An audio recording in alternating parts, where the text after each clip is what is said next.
Сәлем достар, қалдарыңыз қалай? Бүгін мен осындай сіздерге әдемі рецептпен бөлісейін деп отырмын. 1 литр сүттен әдемі дастарханға қоятын тәттілерді дайындаймын. Бір емес бірнеше тәттілерді жасайтын боламыз. Сондықтан менімен видеоның соңына дейін бірге болыңыз.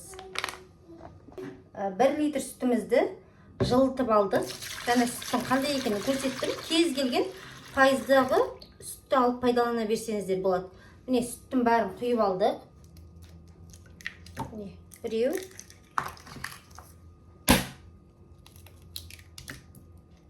Екеу. Міне достар, мен 3 жұмыртқа салдым. 1 литр сүтке 3 жұмыртқа саласыздар. Енді осыны ақырын араластырып аламыз.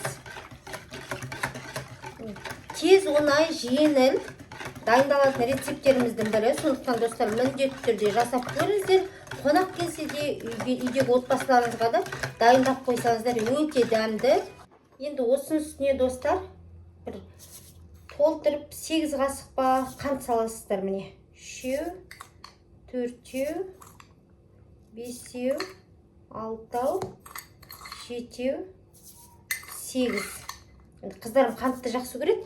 Егерде қант аз болсын десеңіздер, енді 6 қасыққа өз еріктеріңізде араластырып аламыз осылай.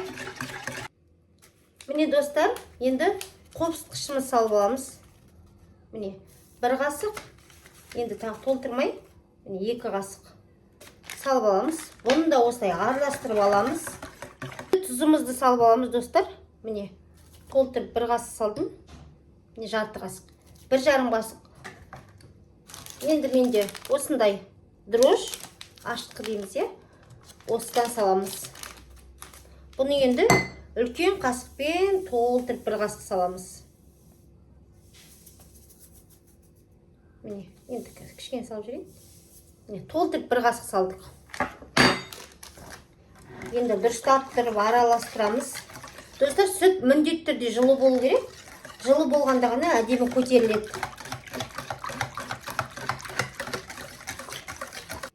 Енді біз барлығын салып алдық. Енді ұнымыз електен өткізілген болу керек. 1 литр сүтке қаншалықты ұн керек екен, енді көз мөлшерімен жасайсыздар.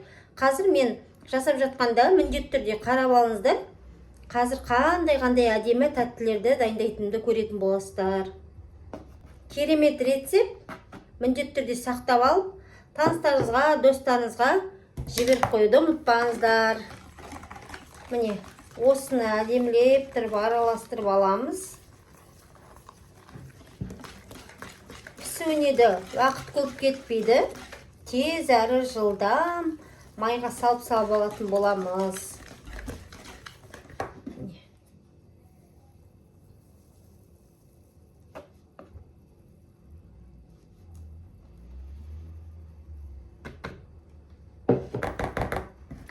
Енді қазір бізге ұн тағы керек болатын болады.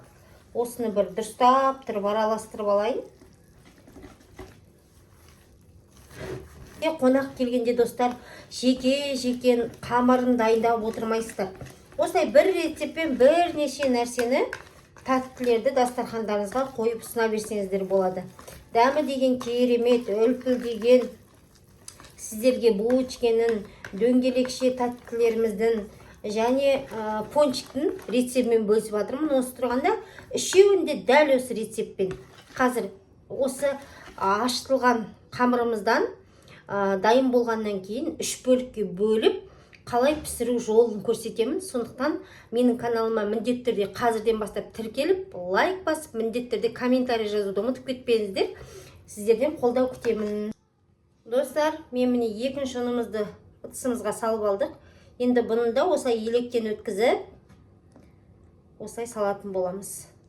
Міндетті түрде ұндарыңыз електен өткізілу керек. Сонда арасы да әдемі піседі.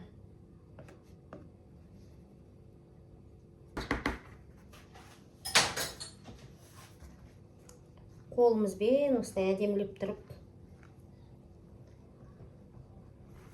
нанымызды ашытамыз.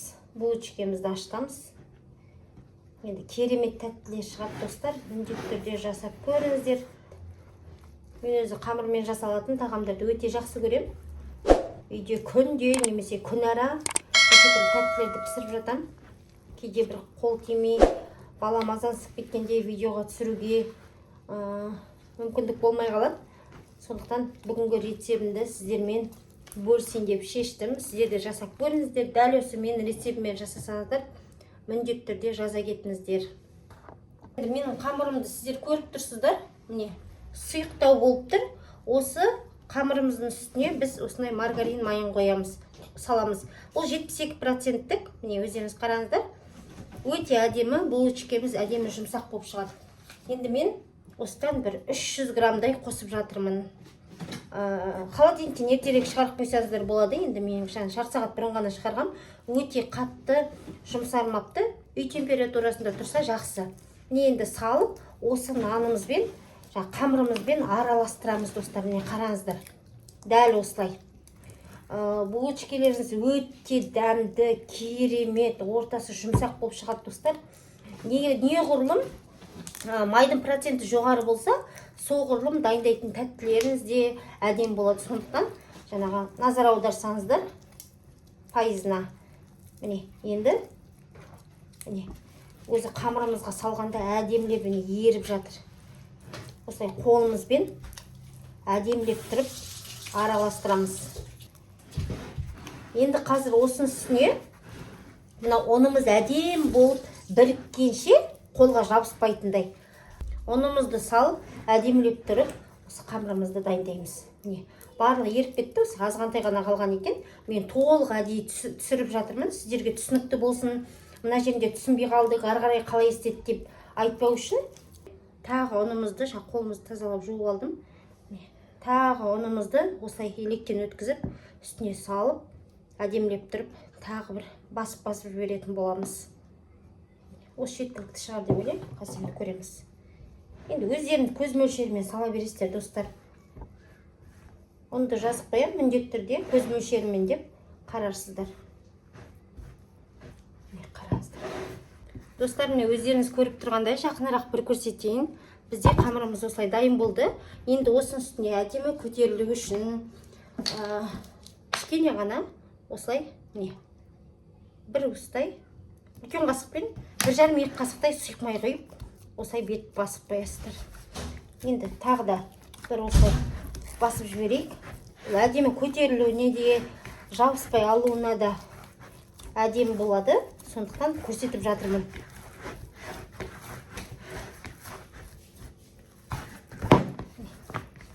Қараңыздар.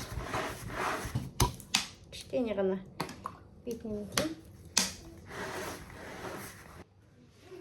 Міне, достар, мана ашытқан біздің булочкамыз осылай әдемі болып ашып тұр екен. Қараңыздар, бір басып қойдым. Енді міне осылай кереметтей рецептпен сіздермен бөлістім. Міндетті түрде жасап көріңіздер. Қараңыздар, жұмсақ әдемі болып тұр. Жақынырақ бір көрсетейін, міне осындай болып тұр. Көріп тұрсыздар қалай ашығанын. Енді осының бір бөлігінен біз дөңгелекше шариктер жасайтын боламыз. Жеке қойып қойдық. Міне, енді бір бөлігінен булочка жасаймыз, қалғаннан пончиктер жасайтын боламыз. Міне, қараңыздар. Қалай керемет, үлпілдеп, күшті болып ашып тұр. Қараңыздар. Дәл осы рецепті міндетті түрде сохранить етіп алыңыздар, сақтап алыңыздар. Міне. Енді қолға да жабыспайды, өйткені біз май қостық. Қазір бұны да тез-тез пісіріп алатын боламыз. Бұны бір осының өзін 3-ке бөліп алайын. Қазір дөңгелекшелер істегенде оңай болсын.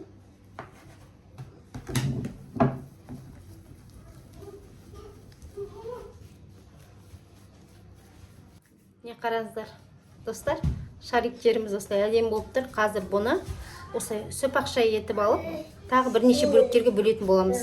Булочкамызды дайындауға кірістік, достар. Ысып жатырмын. Аздап ұн септім. Суға да, тілуге де ыңғайлы болсын деп. Міне қараңыздар. Қазір көтерілген соншалықты әдемі болып жатыр. Өздеріңіз көріп тұрғандай, міне. Қамырын біз ысып алдық. Міне қараңыздар, осындай ғана болып тұр, міне. Жұқа да емес, қалың да емес, міне осындай көлемі. Енді осыны біз 4 бөлікке бөліп аламыз. Бұл рецепт, достар, бір жақсы жері қонақ келетін кезде жақсы да. Бір аштыңызда бірнеше нәрсені пісіріп тастадыңыздар. Міне. Осылай теңдей 4-ке бөліп алам.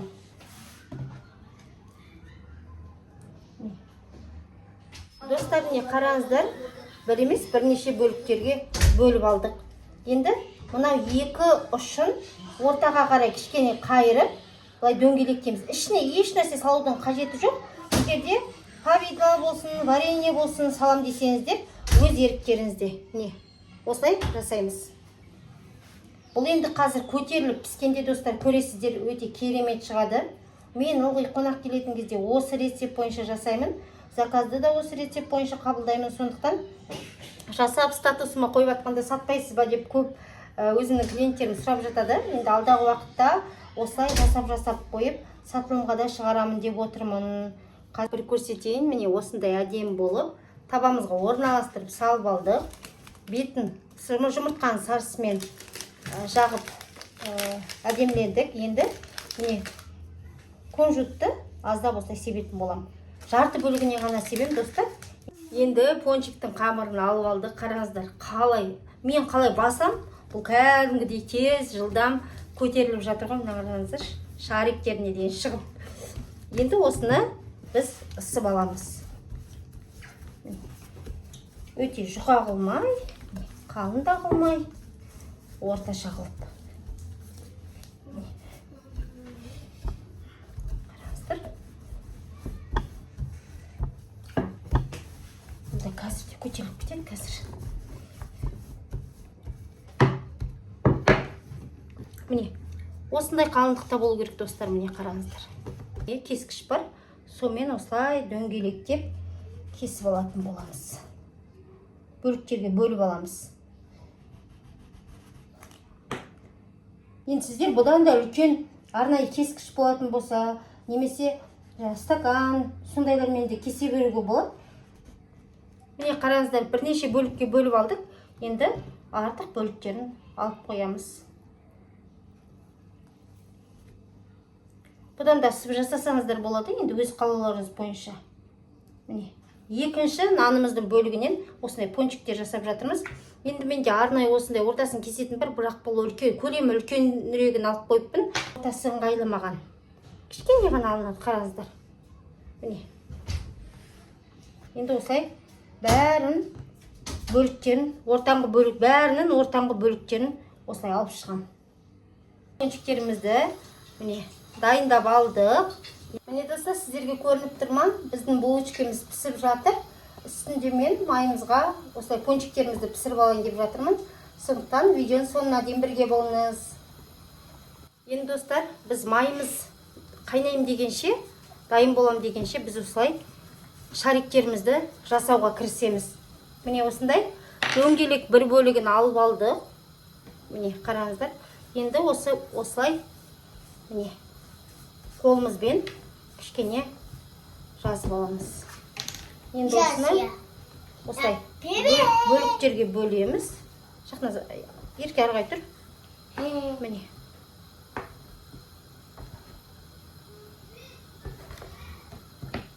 Енді осыны дөңгелектейміз қолымызбен. Міне, бізде осындай шариктер пайда болды. Қазір осыны майға пісіріп аламыз. Тәтті әдемі үлпілдек дастарханның сәні болатын. Керемет осындай дөңгелекше тәттілеріміз дайын болады. Қараңыздар. Қайнайын деп жатыр. Міне осындай әдемі болып көтерілді. Бісміллә деп ақырын салып пісіріп аламыз. Тез әрі жылдам, уақыт алмайды. Міндетті түрде достар, менің каналыма тіркеліп, лайк басып, комментарий жазып, қолдап кетуді ұмытпаңыздар. Қызартпай осылай пісіріп алайық. Міне достар, осылай тез әрі жылдам пісіріп аласыздар. Дөңгелекше тәттілеріміз дайын болды. Міне әдемі тез. Бір 3 минут, 5 минутта пісірген шығармын, 4 минут па сондай.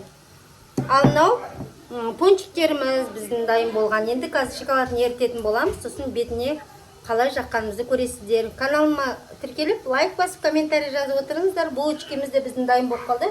Бір рецептпен 3 бірдей тағамды жасадым. Шоколадымызды алдық. Енді осы салафанмен сыртымен бірге осылай салатын боламыз, ерсін. Біздің булочкамыз де дайын болды. Міне, қазір тәлкемізге салып, орналастыратын боламыз. Қараңыздар, өте керемет, жұмсақ әдем болып тұр. Міне достар, қараңыздар, қандай әдем болып тұр.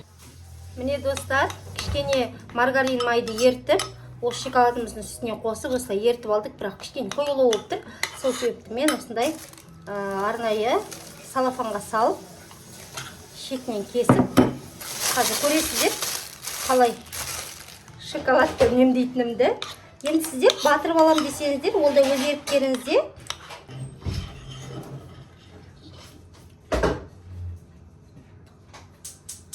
Міне.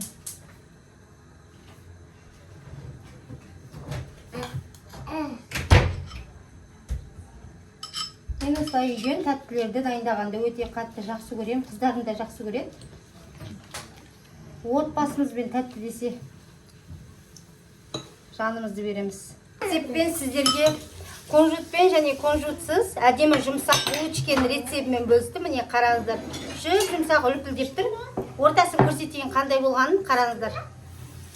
Міне осындай керемет булочканың рецептімен бөлістім сіздермен достар. Міне мынау екінші дөңгелекше тәттілеріміз. Бауырсақ ретінде де қойсаңыздар болады, қараңыздар. Жұмсақ әдемі үлпілдеп тұр. Қай-қайсын алып қарасаңыздар да тез әрі жылдам, уақытты алған жоқ, тез пісіріп алдым. Міне біздің пончиктерімізді алып көрсетейін. Міне біздің дайындаған бүгінгі пончиктерімізді алып көрсетейін. Қараңыздар. Керемет болып тұр достар. Ақ шоколадпен де, қара шоколадпен де дайындасаңыздар болады. Бетіне сахарный пудра да сеуіп дайындасаңыздар болады. Енді бүгін мен өзімнің каналымда бір рецептпен осындай 3 тәттіні көрсетіп тұрмын. Міне қараңыздар, енді ортасын бөлем, қараңыздар, керемет шыққан ғой достар. Енді айта алмайым. Рецепт деген енді керемет. Ерке тыныш. Міне қараңыздар. Үлпілдеп тұр ғой, қараңыздар. Жұп-жұмсақ бөлігін алсаңыздар, міне. Мә, күшті. Сөз жоқ.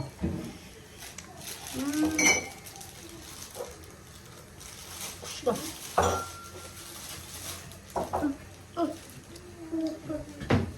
Керемет достар. Менің каналыма тіркеліп, лайк басып, комментарий жазып қолдап кетіңіздер. Осындай әдемі пайдалы рецепттермен бөлісіп отырамын. Каналым өте пайдалы. Келесі кездескенше сау болыңыздар.